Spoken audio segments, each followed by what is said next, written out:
The following lecture by Dr. Gordon H. Clark is entitled John Frame and Cornelius Van Til.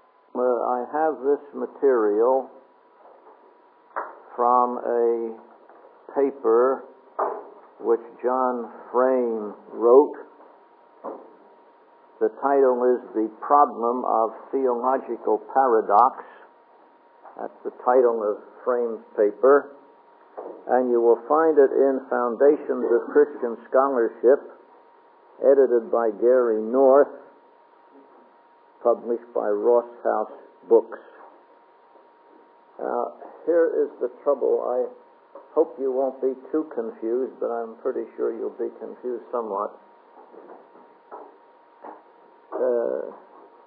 As you know, Van Til has written a number of books. Well, then Frame comes along and explains certain important points in Van Til. So we have Van Til, then we have Frame's interpretation of Van Til, and then there are my remarks about Frame. And if you can keep the three people separate, you may be able to get through this, but, well, anyhow, we'll begin. I think you can, if you listen, you can tell when I quote Van Til and when I quote Frame and when I give my own opinions. But remember, there are three people in view. Well, Frame, near the beginning of his paper, remarks that Van Til does not merely paraphrase Dutch theologians. His apologetic position is unique and has been of substantial importance. Now, that's Frame's opinion of Van Til, a commendatory opinion, and he says that Van Til has added things to the Dutch views, and these are of substantial importance. Now, a quotation from Frame. His major complaints, by his, Frame means Van Til, his major complaints against competing apologetic methods are that they compromise the incomprehensibility of God. I'll make a little remark there. As you know, there has been a rather theological upheaval at Westminster in the recent past over Professor Shepherd, and I have read some of the published material, and the actual doctrine which is under discussion with Dr. Shepherd is the doctrine of justification by faith. But those who are opposing him have tried to tie this in with the doctrine of the incomprehensibility of God. I think this is one of their pet themes at Westminster, and they drag it in whenever they think they can, even though it doesn't have much bearing on the subject matter. And Frame reports what Van Til says, and it's very accurate. His major complaint against competing apologetic methods are that they compromise the incomprehensibility of God. Now, when you get into a discussion, I was going to say a brawl like this, please remember that I always insist on your defining your terms. Van Til doesn't always do so, and Frame does it less. You ought to realize that what Van Til means by incomprehensibility is not what Charles Hodge means by incomprehensibility. There are two very different views, different definitions, though I hate to say two different definitions because the Westminster people really don't define incomprehensibility, but they do explicitly reject Hodge's view. They don't use the term Hodge, but I mean they give his definition and say it's no good. So there are complications, and if you want to learn the subject, you have to learn the complications. That's what the subject is. And if you don't want to learn the subject, well, go out and play golf. I don't know why anybody would want to do so, but apparently some do. His major complaints against competing apologetic methods are that they compromise the incomprehensibility of God. Continuing the quotation from Frame, the difference between the two, between, that is, apologetics and theology, because the context here indicates that, the difference between apologetics and theology in practice, then, becomes a difference in emphasis rather than in subject matter. I think you will find out as we go on that my opinion is that Frame dilutes Van Til. He seems not to grasp Van Til's exact position, and he sort of trivializes it. Now, that's my opinion. You don't have to take it, but at least it'll help you understand the way I develop this. Well, to go on with the next page of Frame, the logic of his position, that is Van Til's position, the logic of his position requires us to go beyond his explicit teachings to say more than he himself says. End of quote. And Frame proceeds to do so in one way or another. Since Van Til's theology is basically that of the Reformed tradition, Frame will mainly discuss his distinctives. Incidentally, Van Til's theology, I suppose you could say mainly or basically that of the Reformed, but not always quite the same thing. He has a view of the Trinity that no theologian that I know, no Orthodox theologian that I know of, has ever come up with at all. He holds that God is not only three persons in one substance, to use that horrible Latin word that doesn't mean anything. He holds that God is both three persons and one person. And he explicitly denounces the usual apologetic defending the doctrine of the Trinity, which is that God is three in one sense and one in another sense, and hence there is no contradiction because there are lots of things that are three in one sense and one in another. You can get all sorts of examples. The easiest one to think of is a business corporation that has three officers, a president, a vice president, and a secretary-treasurer. And here the corporation is one corporation, but three officers. And you can have one Godhead and three persons. There are all sorts of combinations where you have three in one, but in different senses. And that is the standard Orthodox position all the way back from Athanasius. Van Til denounces this and says that the Trinity is both one person and three persons. And he calls this a paradox, which is putting it mildly.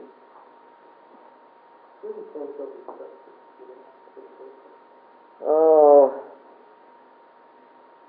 you'll have to read some other book I wrote to find the reference.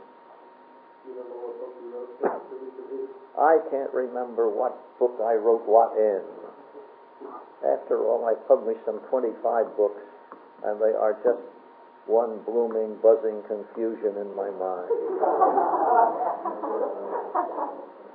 So you do agree with that, don't you?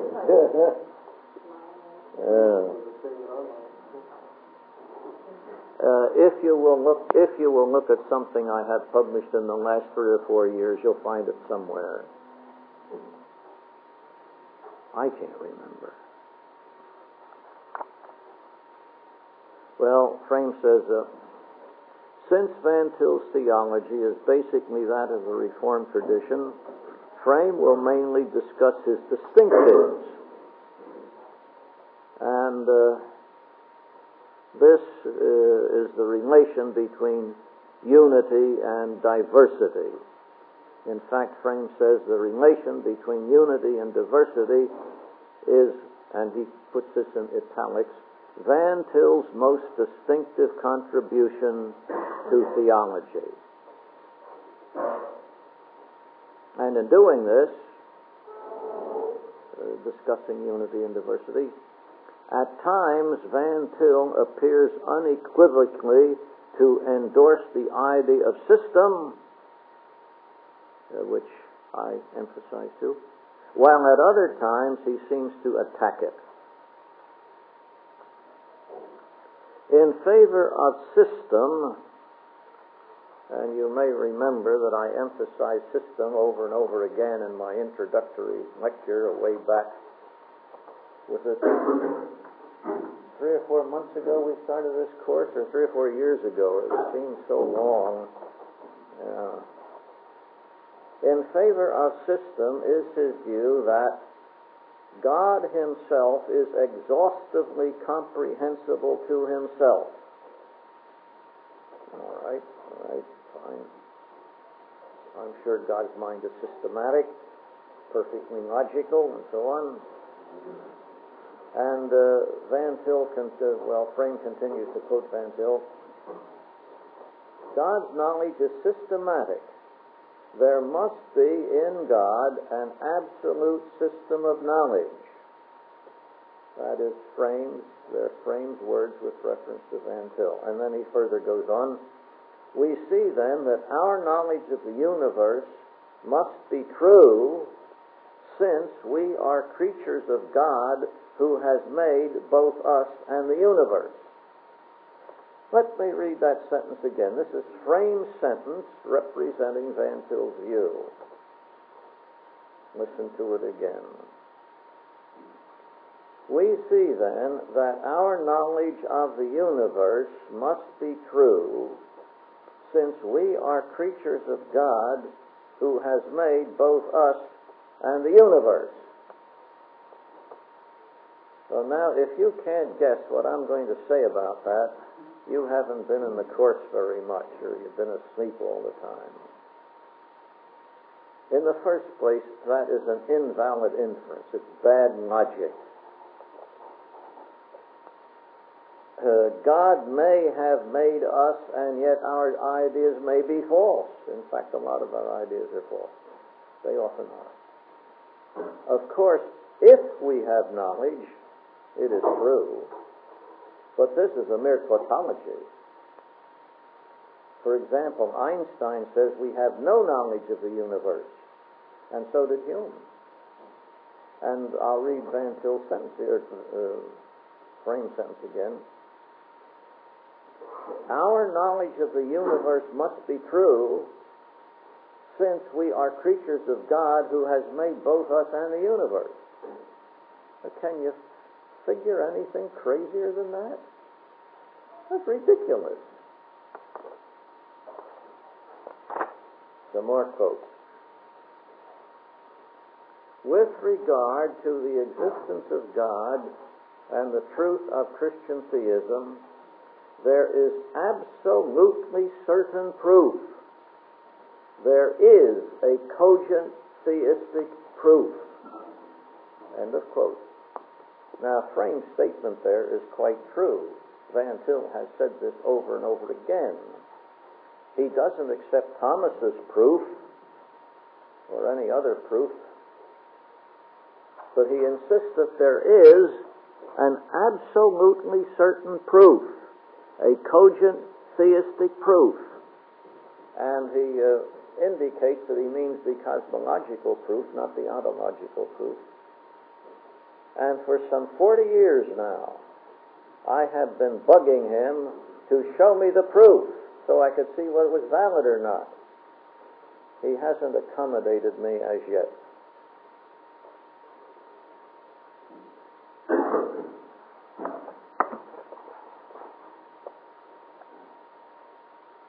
Well, the next page of Frame. These paragraphs sort of summarize, each paragraph summarizes about 1 page of Frame's article. A quote from Frame. The Trinity is the heart of Christianity. then the doctrine of analogical knowledge is a corollary from the doctrine of the Trinity. Man's knowledge is true because, not in spite of, the fact that it is analogical.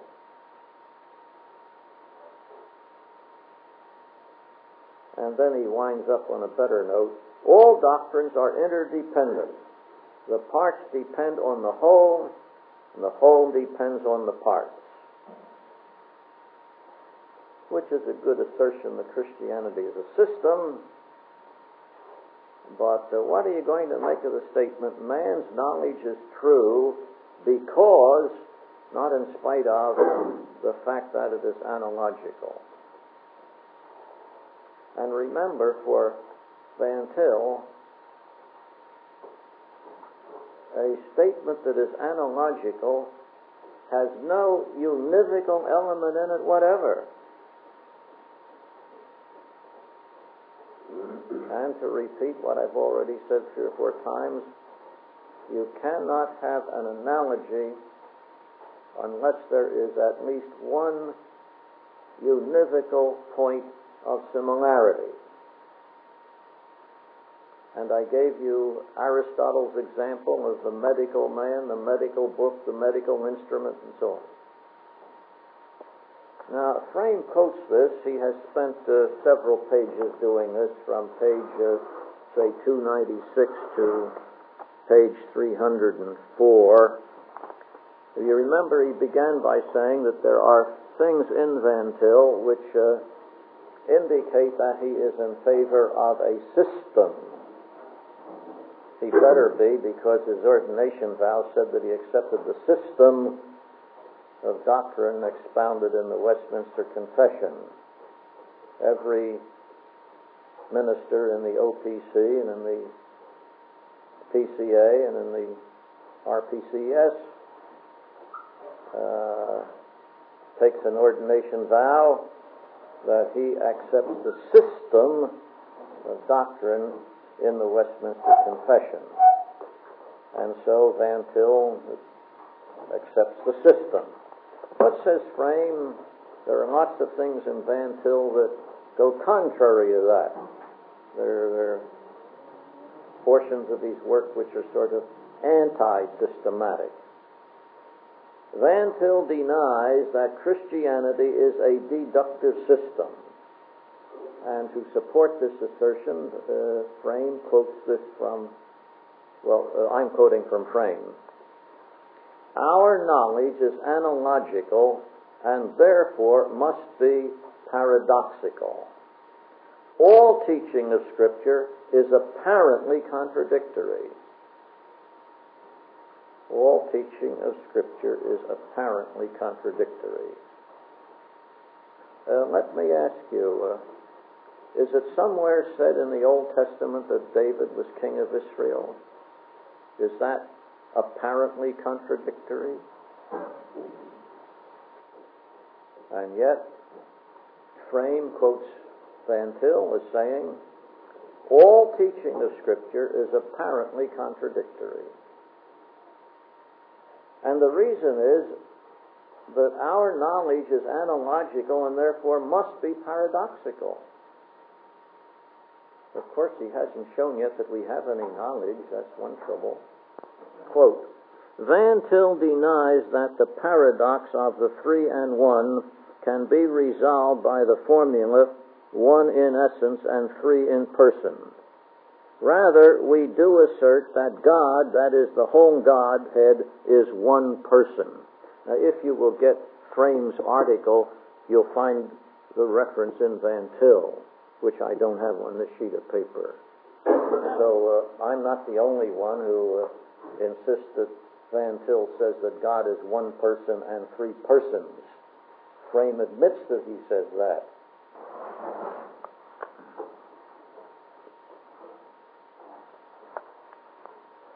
Now, this section of Frame is a section that picks out of Van Til those places where he seems to oppose the idea of system. And on page 307, Frame says this: the necessity and freedom of God's will are also paradoxically related. If God's will is directed by His intelligence, then His free acts, creating the world, for example, become necessary.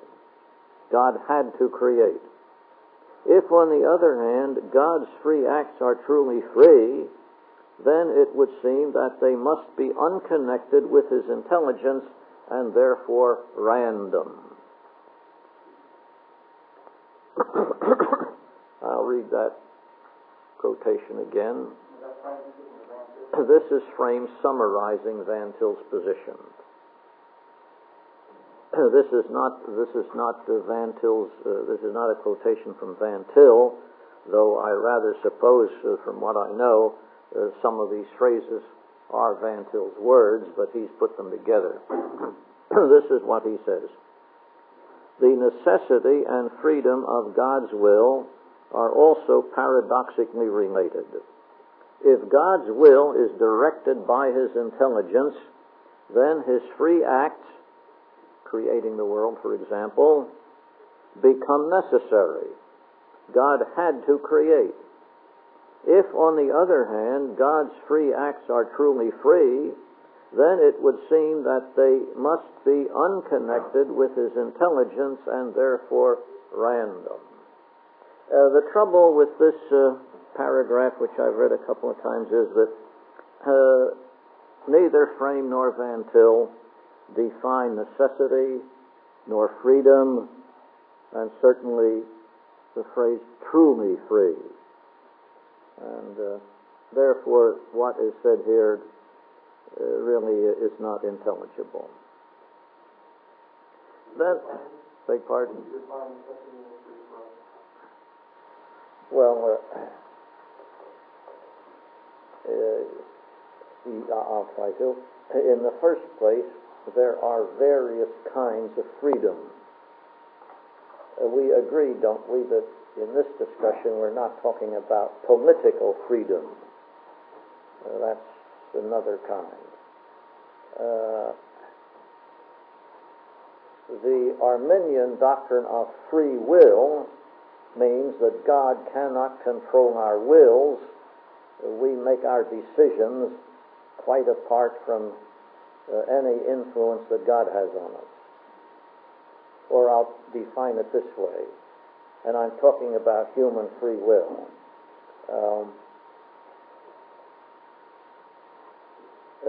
Free will is the equal ability to choose either of two exclusive processes or acts under any given circumstance. And in saying this, I think I represent very accurately the position of the Arminians. That is their notion of freedom, and it is, I think, recognized. The equal ability to choose either of two incompatible lines of action under one set of circumstances.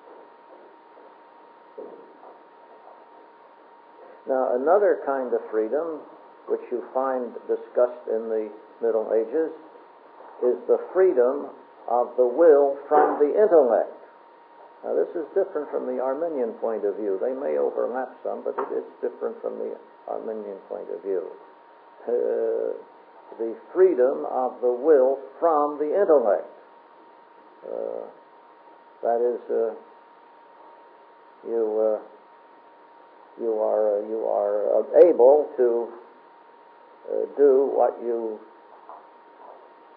are able to act in opposition to what you know, what you really believe. Yeah.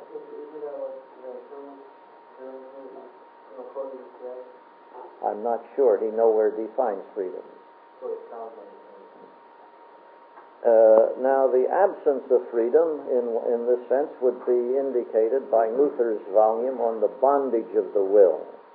You remember Erasmus wrote a treatise on the freedom of the will, and Luther at first thought it was such a trivial affair that it wasn't worth paying any attention to. And then Erasmus's friends circulated the rumor that Luther had been defeated. He couldn't answer Erasmus. And this disturbed Luther's friends more than disturbed Luther, but they finally persuaded him that he had to answer Erasmus. And so he wrote one of the masterpieces of Christian theology, which I hope you all read, The Bondage of the Will. And of course he and Calvin were absolutely in agreement on this. Now then, if you talk about freedom of God, I suppose what a person ought to mean is that there is nothing external to God that controls him. But that doesn't seem to be what is meant here. Here, the idea is that God's will is independent of his intelligence. And this would make God schizophrenic. And don't think we want to say that. So here are several definitions of freedom, and the quotation, and so far as I know, anything else that Van Til's written really does not define freedom. This sort of thing occurs in the controversy which Van Til and I engaged in for some years. He would say that I make logic superior to God. Well, that's sort of nonsense. Logic is the way God thinks, and God's thinking isn't superior to him. That's the way he is. And so these words are not defined, and you see, Frame falls into embarrassing language. Because after he talks about God's freedom, then he has to enforce it a little bit by saying truly free. Now that doesn't add anything. That simply shows that the man's embarrassed. Now I must make this statement with a little hesitation because I'm not quite sure of it. But so far as I know, the last philosopher who tried to keep God's will and his intellect distinct was Descartes, who lived in the 17th century. And this attempt on his part seemed to have failed. And, well, maybe some Arminians have tried to do it. I don't know, but at any rate, I don't know. That is the last attempt that I know of to distinguish between God's will and God's intellect. So if you insist on a very unified personality, you don't have that duality. Well, I'll read some more. These are very interesting things. If we're going to get over this, it's only 10 pages, but I've already taken an hour, have I? Oh, I'm only up to page 4. Yeah, just an hour. 4 pages an hour. I am a speed reader.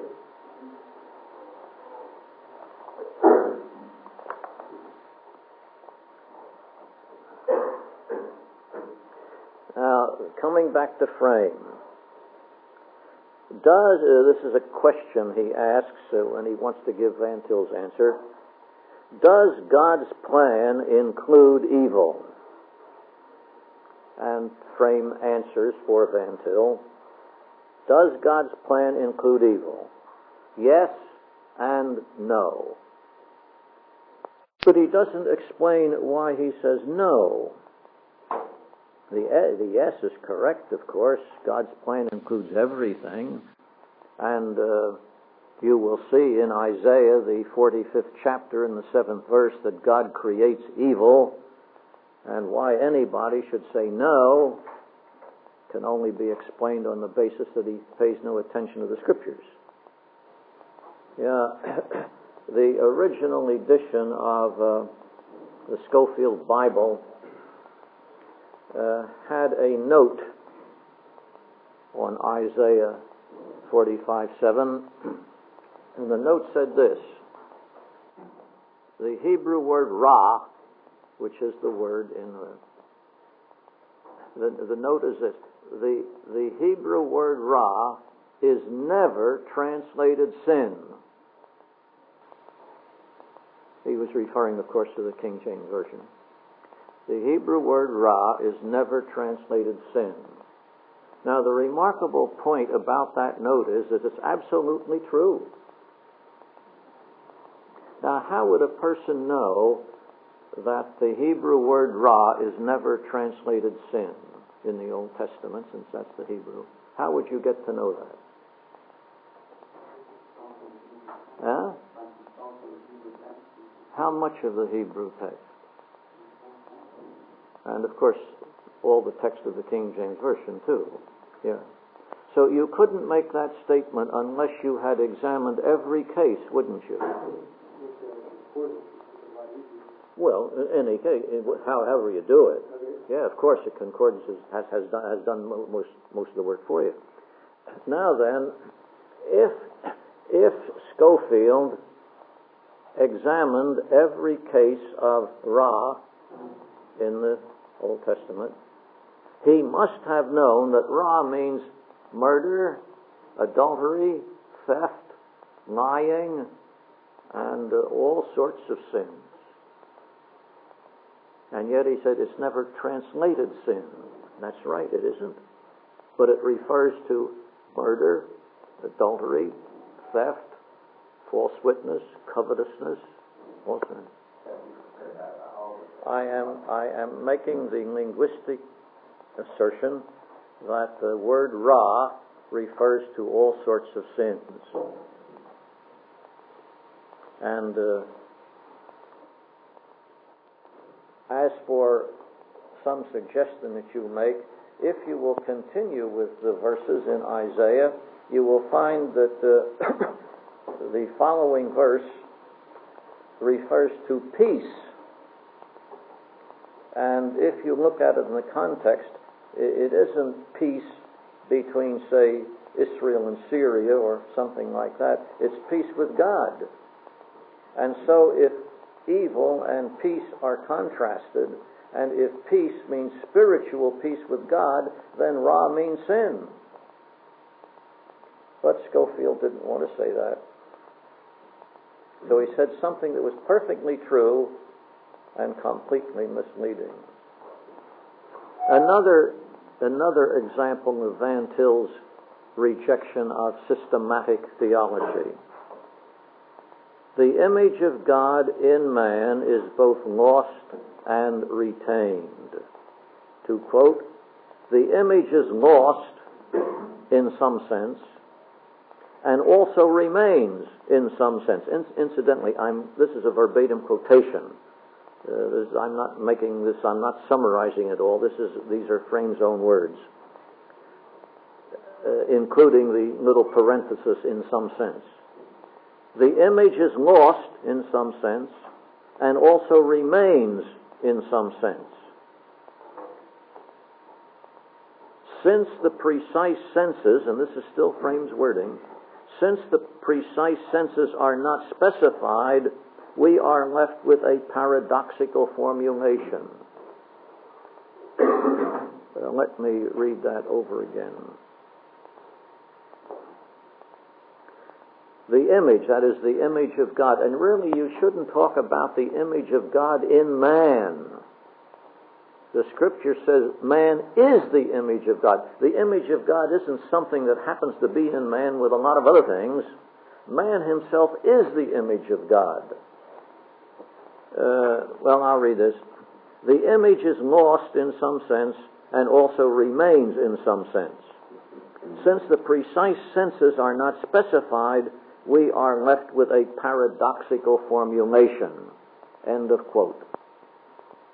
And furthermore, not only is there no paradox, contrary to what Frame says, but the senses are specified. He says they're not. Well, the Scriptures specify the senses in which the image, I wouldn't say the image is lost. And most of the Reformed theologians do not say the image is lost. They say it's deformed and point out very clearly that it's not lost. So, a person who says they are not specified is a little arrogant, I think, for he implies that if he does not see it in Scripture, no one else can. And some very humble people are terribly arrogant. Now, so far, Frame has shown certain places in Van Til where he seems to assert system, and some places in Van Til where he appears to reject system. Now then, Frame wants to somehow tie these together, and one of his subheads, the third subhead, is the analogical system. The apparent contradictions require an analogical system. Quote, analogous reasoning is reasoning which presupposes as its ultimate basis the reality of the biblical God. Let me read this definition of analogical reasoning again. Analogous reasoning is reasoning which presupposes as its ultimate basis the reality of the biblical God. Well, I don't know why insisting on the reality of the biblical God makes your reasoning analogical, but that's what he says. Well, to go on, God is both the source and the interpreter of all facts. Quote, man does not ultimately determine the nature and meaning of the world. End of quote. Which is a very trivial statement to make. I mean, nobody denies it. Man does not ultimately determine the nature and meaning of the world. We think God's thoughts after him. And he also says we reinterpret. We don't interpret the world on our own. We reinterpret it. And he says we think God's thoughts after him.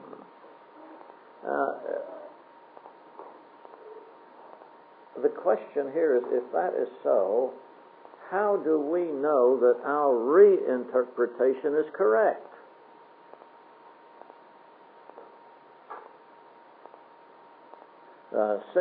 Since God is omniscient, I suppose every theologian who is even halfway orthodox would say that our thinking must conform to God's thought if it is to be true. But how do we know our reinterpretation conforms to God's thought? Well, Frame goes on with something that amuses me a little bit. You'll find this on page 313 of his little booklet. This is the problem of theological paradox. It's chapter 11 in Foundations of Christian Scholarship, edited by Gary North. And so he continues, this precipitated the Clark case. I'm the Clark, of course.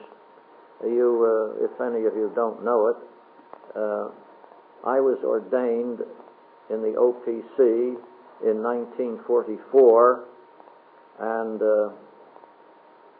a certain group of Westminster people filed a complaint in General Assembly trying to have my ordination revoked. And this controversy took about 5 years, and I won, but that's the Clark case. This precipitated the Clark case. It had to do with Van Til's statement that there is no identity of content between what God has in mind and what man has in mind. Now those words come from Frame. The actual words, Van Til's words, and Kushke's, and several others who signed the complaint, the exact words are, God's knowledge, or maybe it's the knowledge that God has, something like that. God's knowledge and the knowledge possible to man do not coincide at any single point. God's knowledge and the knowledge possible to man do not coincide at any single point.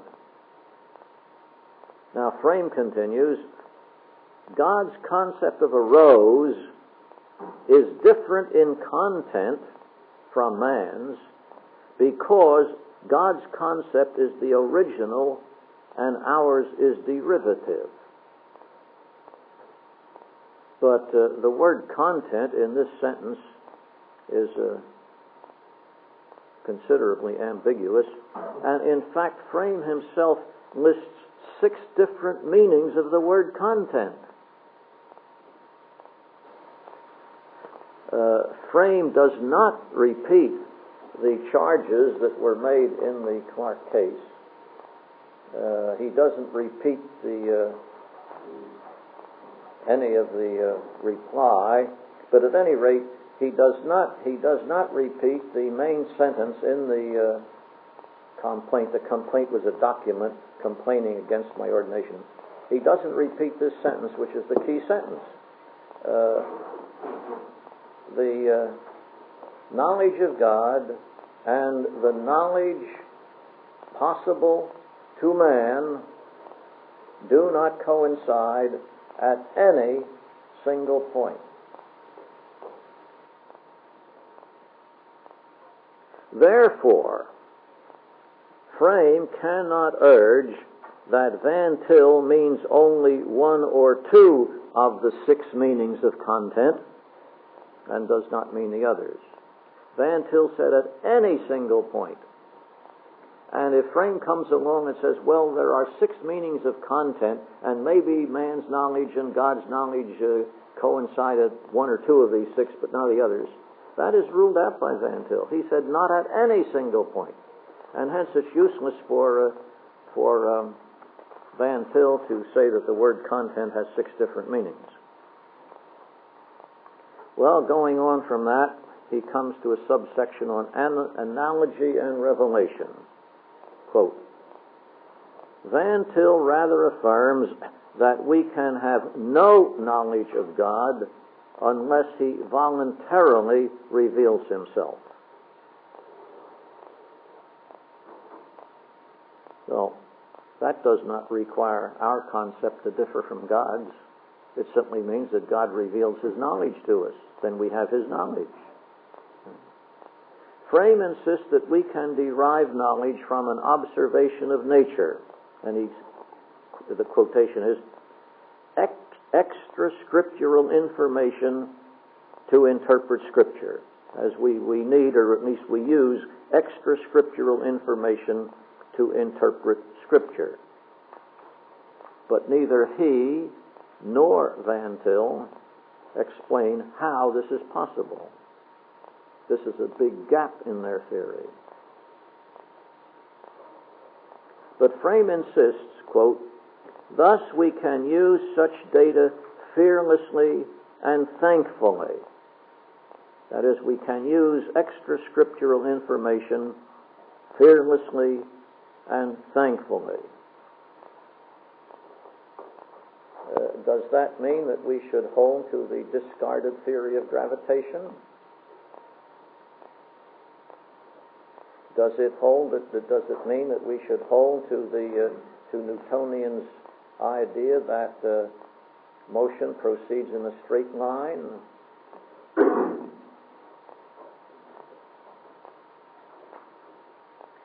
Does it mean that we must accept Einstein, who says motion never proceeds in a straight line? And that there is no gravitation?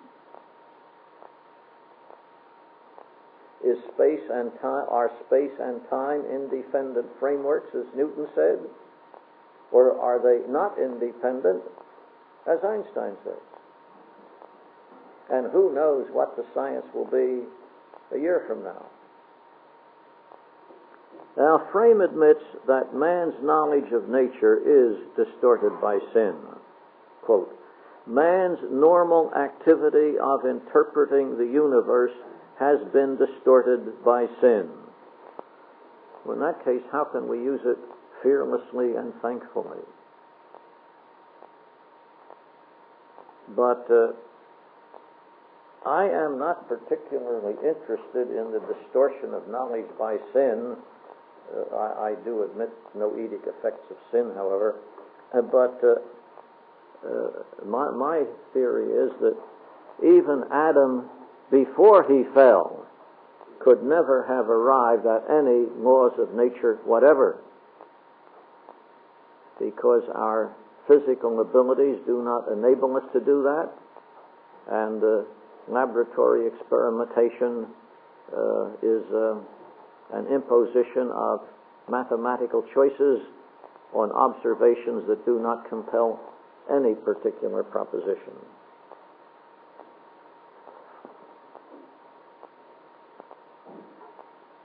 Continuing to quote from Frame, even when we use extra scriptural information, as we must, that's part of his wording, even when we use extra scriptural information as we must to understand Scripture, we must hold loosely to this information.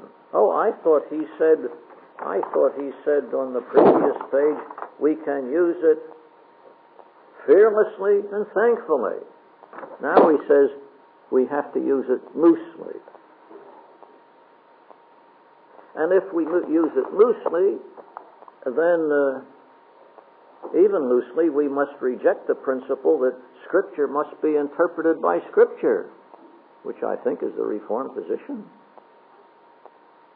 And, of course, this matter of loosely, that just wrecks Frame's whole scheme.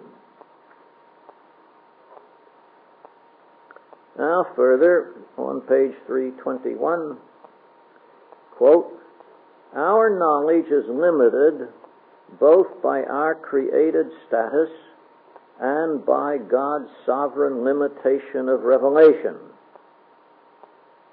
Therefore, we can expect to find paradox also in Scripture. Let me read this remarkable example of logic again. Our knowledge is limited both by our created status and by God's sovereign limitation of revelation. Well, I have no objection to that sentence.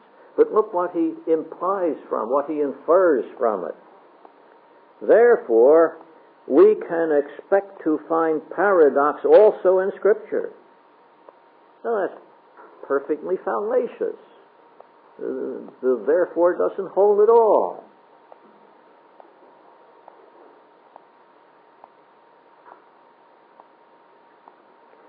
Now, it is no doubt true that there are apparent contradictions in Scripture, but only apparent ones. We have to ask, apparent to whom?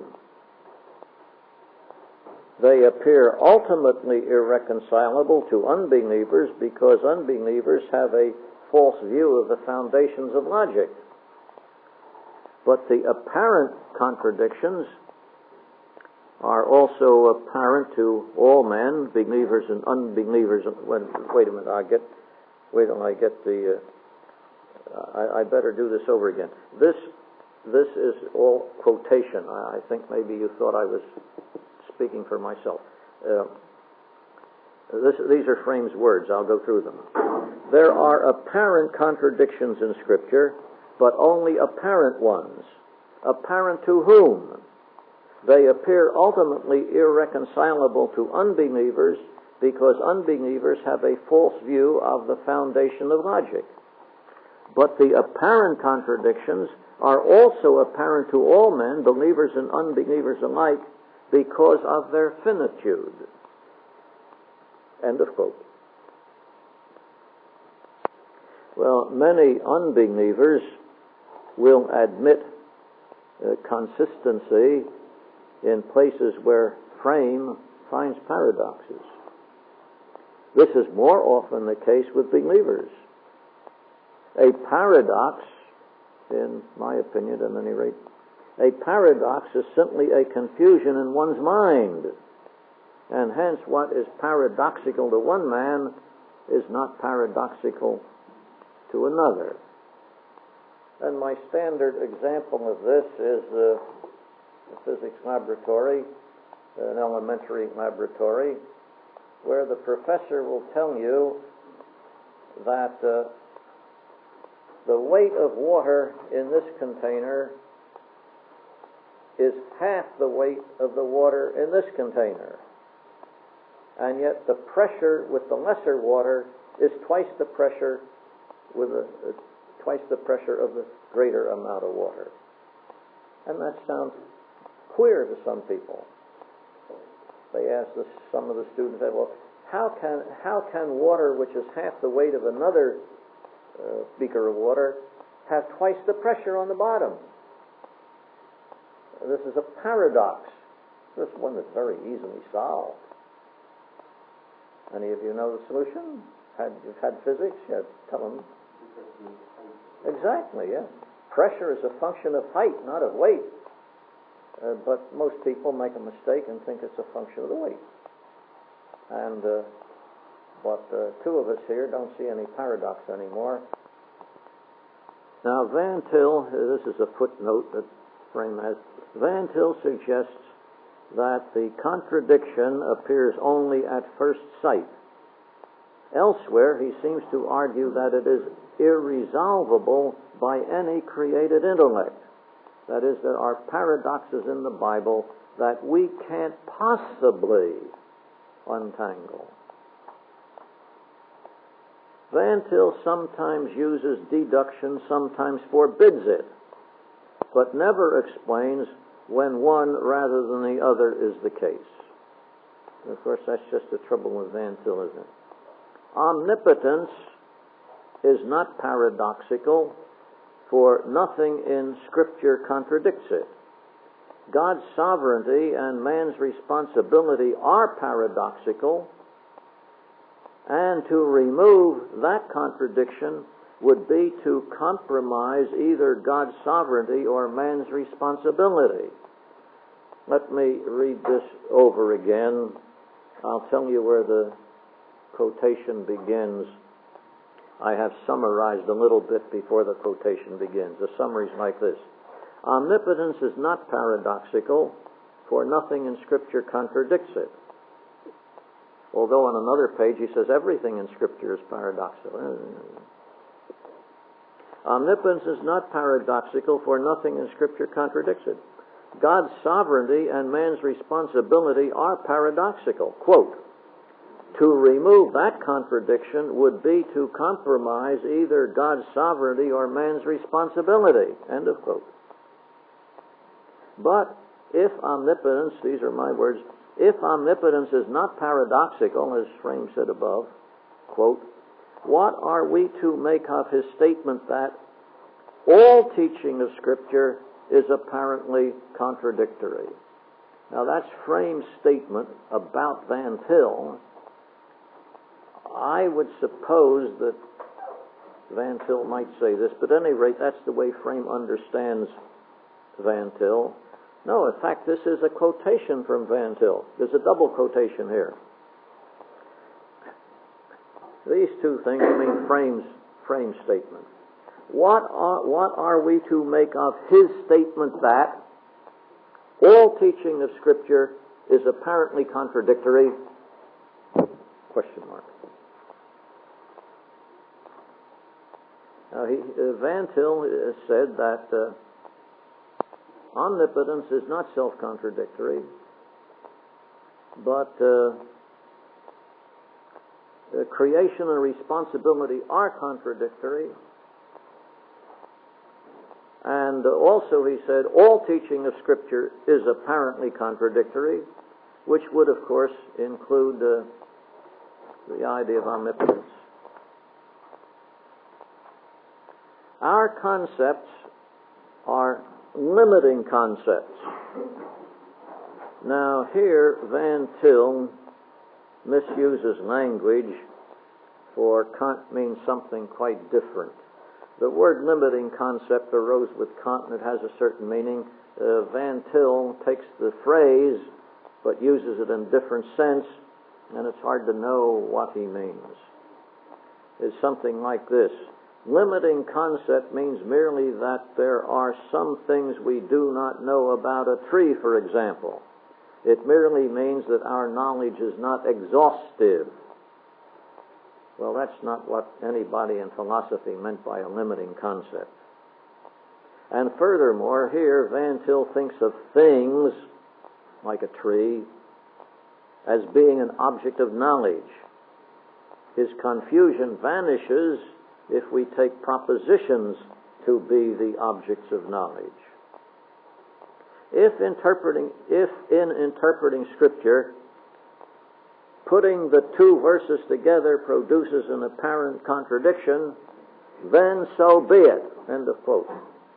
You're doing some exegesis, and you come up against an apparent contradiction. Well, all right, let it stand. Don't examine your interpretation to see what mistake you've made. Just let it stand. Quote, the doctrine of justification by faith, when fully explained in its relation to the rest of scriptural truth, is just as paradoxical as divine sovereignty. Even the omnipotence of God, then, shares with other doctrines a paradoxical element. And of course, a few pages before he said it wasn't paradoxical. And then we have the final statement, well, near the final. All teaching of Scripture is apparently contradictory. All teaching of Scripture, that's verbatim, all teaching of Scripture is apparently contradictory.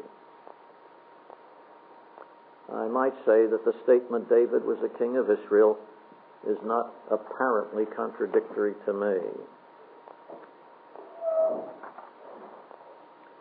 Now, sort of a conclusion.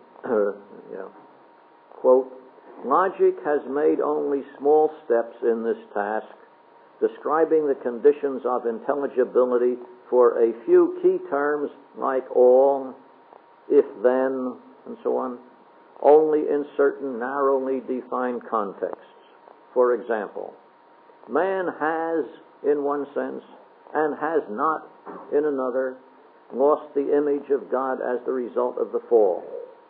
Since the senses are not clearly specifiable, we have an apparent contradiction. End of quote. Similar to what was said before.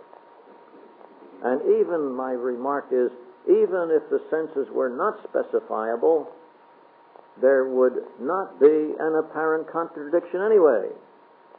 And further, they are specifiable. And then there's a little paragraph that winds it up nicely, and that's the end. This concludes Dr. Clark's lecture entitled John Frame and Cornelius Van Til.